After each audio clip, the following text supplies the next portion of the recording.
Hey Ben, sorry for the poor video quality. Yeah, usually it's not this way on my channel. But I had an idea recently which I realized I couldn't build, and so I thought if I drop my idea, then maybe you could build it. It's a portable popcorn popper. This one here is my popcorn popper, a personal one. Haven't used it in a while. There's dust on top. It's been upstairs. And it's decent, air popper. I prefer using a pan and oil now.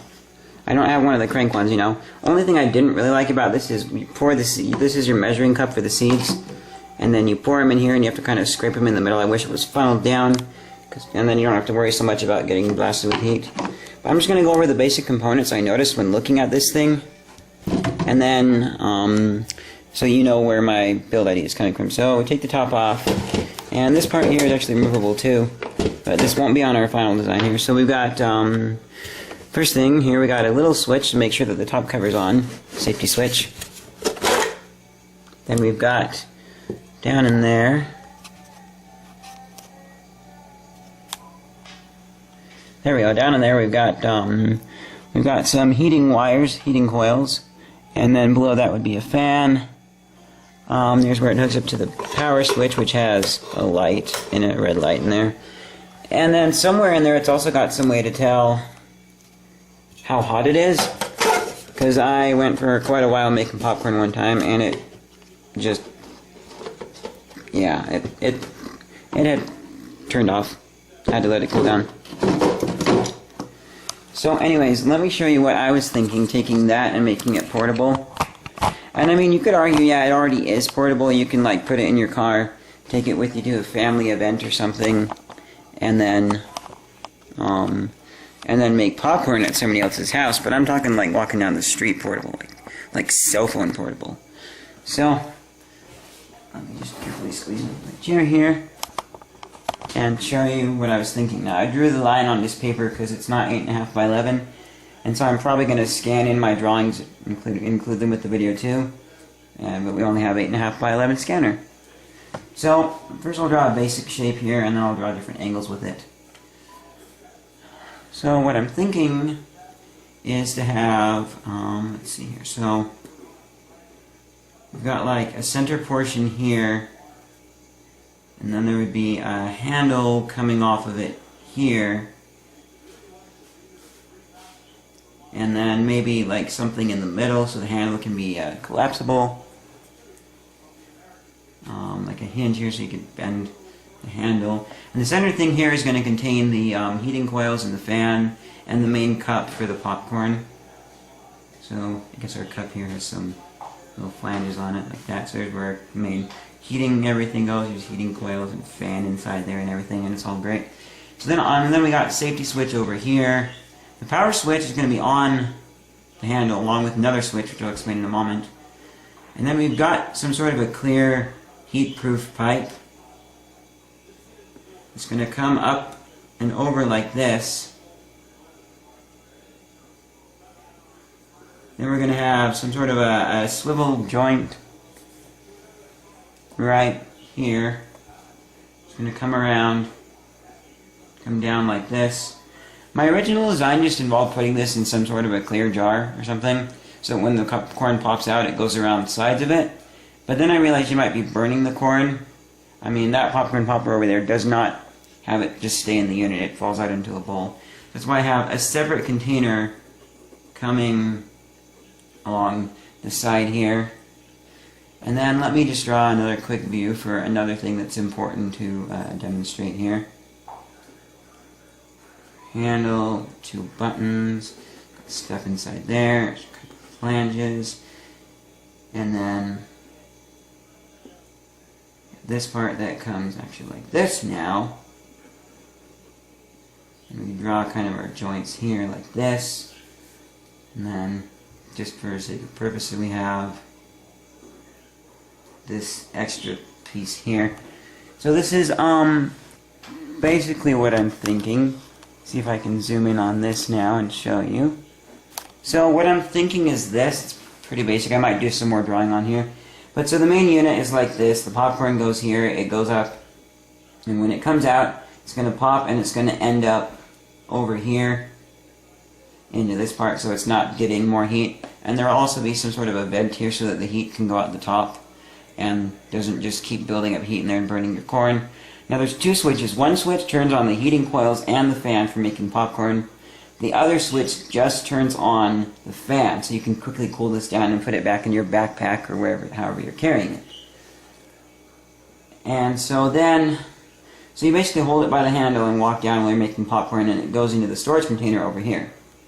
And now, because of the safety mechanism here, I figured an easy way to refill it would be to just have a swivel joint here and a detachable cup. So you take the cup off, flip this around so instead of curving around and down, it's then curving up, and you can pour more seeds in, make more popcorn, and then you twist it back down. And because the cup's also detachable, you could just funnel this into a large bowl for making lots of popcorn. But this would make, I think my popcorn maker over there made about a half cup of popcorn. So this might be a little bit small for the amount of corn that's going to come out. But I think this right here would be good, so you can detach it and have it hooked up like that. And so it would basically be everything that my larger popcorn popper has, but it's small and it's portable. So I'm thinking, based off of that size, see if I can draw a larger, more actual size down here. Just for the main part, I don't think I can fit everything on this page. No, more like this. That's about the size of her cup there. And then it would come off big like this, and then coming around here. And there's your handle. Switch here. Switch here. Yeah, but now we can actually cut off some on this handle there, so I think this down here is almost the size it would be. And then let me fit on the, and that, maybe a little bit thicker, is about how thick the tubing would be. Got our hinge joint there, just switching around. So, that's basically my idea. I'm interested to see what you think, and I know it's certainly possible. You've done a lot of stuff made portable. But also, is it practical? It's a cool idea, but I don't really know that I would use it. You know, maybe it'd be like, oh, popcorn for breakfast, and I'm walking to work. Or you could do this in your car too. That's the other thing too. Battery supply would be contained inside the handle. So you'd have a little patch right there where you could put battery in. So my first thought was like AA or something, or D battery, something like that. And I thought, why not just make it rechargeable? You know? And then I thought, well, okay, sometimes you're not where you can charge it up, and so it's nice to just be able to go in, grab some freshly charged up batteries and pop them in. Which is probably why we have those, you know. Just quickly start it with the new set. But then you could do like RC hobbyists do, and they have like multiple batteries for their things, so when one's done, they plug the next one in and put the drained one in to charge up. So you could have like 2 rechargeable batteries that are detachable. And charging from the unit, maybe a little port back here would be a good idea too. But then make it something so that they could probably grab like a separate charger. So then they could have, this one's charging while I'm using this one. And I don't know the power requirements. That was the other thing too. This is of course plugged for my popcorn popper. And I don't know if it contains anything on the inside to regulate power, any little circuitry or little chips like that. Or if it just takes straight up 120 volts. I have no idea. I quite honestly thought that anything that had this took straight up 120 volts, and it didn't do any sort of conversion from using a wall wart or anything. So, but yeah, that's my, sorry, bumped the camera. That's my basic design there. And then the whole thing detaches too. So this comes off in wood. So you can take this part off, and then maybe have it detach at this hinge point here too, and so you can fit it in a backpack, all nice and small. Oh, and then I forgot to draw maybe some sort of a hinge here or something so you could fold the handle up. Or telescoping might work too. And then just have the 2 buttons, so then we get rid of this button here, or switch, sorry. and we put it here. And then one more thing too, this time I'll pan it to show my popcorn popper beauty. It said in the instruction manual for it that you could put butter in there too. I'm not quite sure that you could actually do that if it was just... And that sounds gimmicky to me. I don't like butter. I put oil on my corn, so I'm out of luck.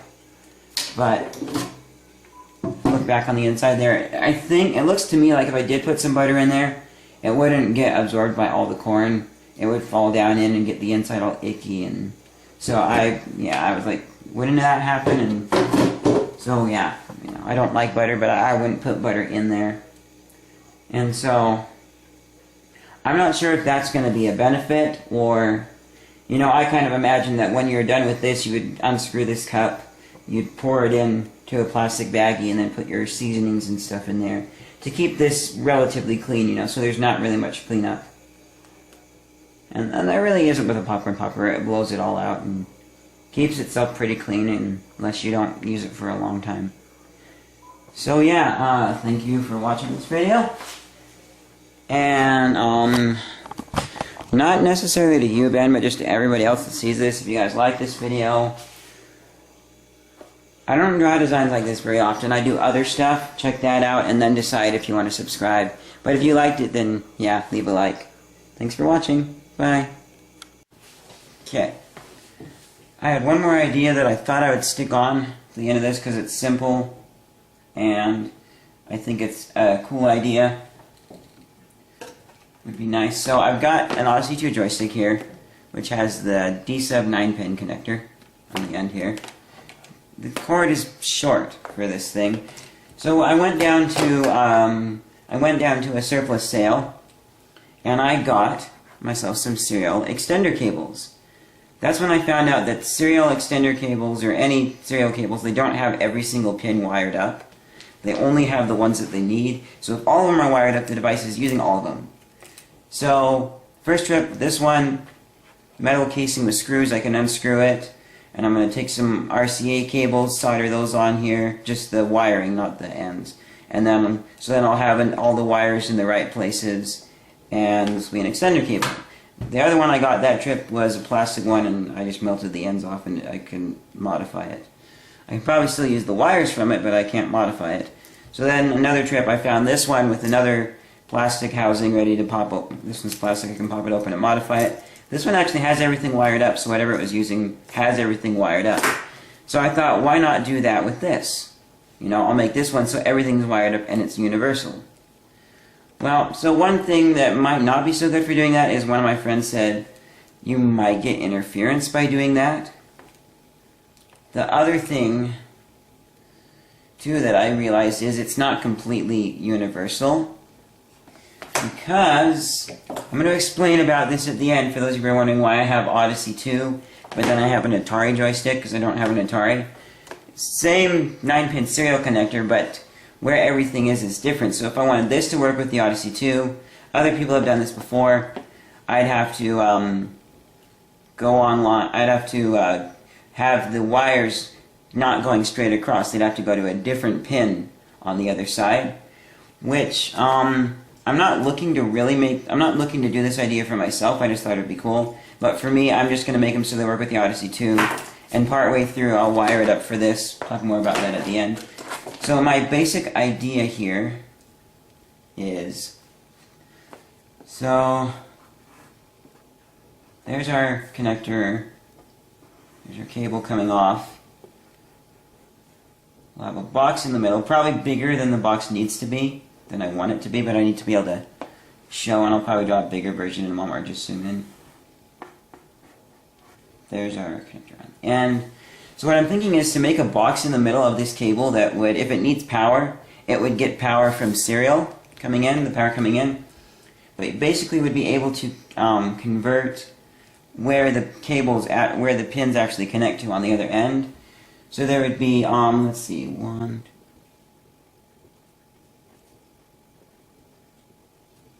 9 little things, 9 switches on there, so I am going to draw this bigger version. I'll just draw the switches first.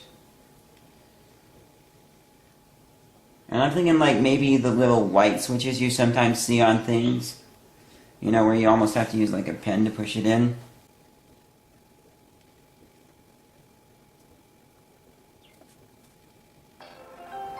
Oh, I'm getting a text. I'll check that later. So, I think I'll just draw one of the switch configurations big, but not all of them, because I'm not that great of an artist here, and so then we have a little switch over here. So, oops, zoom in on this. So this is what I came up with for a design that'd be simple to use and easy. So I was thinking it'd be nice if we could turn off some of these, because I think my friend was talking about interference if they are all connected directly across. But if you had one soldered up and it was cut, and but then the cable was actually cut somewhere in the middle, then you wouldn't have any problems. So what I was thinking is, so if it's the one cable's cut in the middle, then you wouldn't have interference. It has to be all the way across. So I think this works. So what my design is here is this: you have 2 switches for every pin. One switch, the switch on the bottom, is for on or off. The other switch it was more like a slider that snaps, and it goes from positions 1 through 9. So you turn it on, and then so the first pin's on, and I want it to end up at the first pin, so I put it on 1. But if I need the first pin to actually lead over to the 9th pin, I would then drag this slider down to position number 9. So that's basically the idea here. And then if I had 2 of them on, and they were both at the same